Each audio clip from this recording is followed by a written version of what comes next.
ლაგოდეხში პასკის ტრადიციული ფესტივალი აღინიშნა. სოფელ გიორგეთში უძველესი ტრადიციები კვლავ გაცოცხლდა. სტუმრებს შესაძლებლობა ჰქონდათ მასტერკლასებში მიიღოთ მონაწილეობა და პასკის ნაირსახეობა დაეგემოვნებინათ.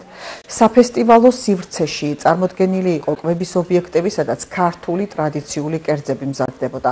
ლაგოდეხელმა მეწარმეებმა გამოფინეს ხელნაკეთი ნივთებიც.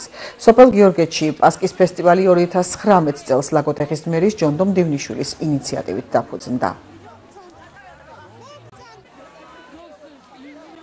2019 წლიდან ტრადიციულად აღდგომის შემდეგ კვირაში იმართება ჩვენს მუნიციპალიტეტში პასკის ფესტივალი. სოფელი გიორგეთი მასპინძლობს ამ ღონისძიებას.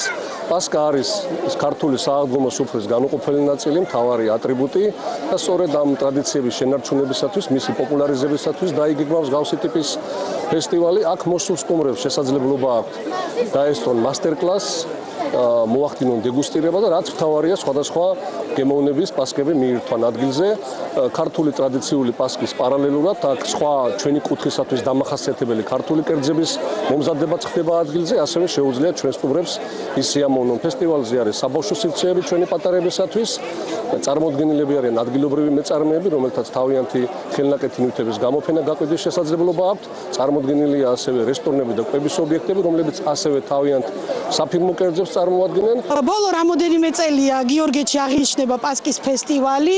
პასკის ფესტივალს აღნიშნავთ აღდგომის ბრწყინვალე შვიდეულში.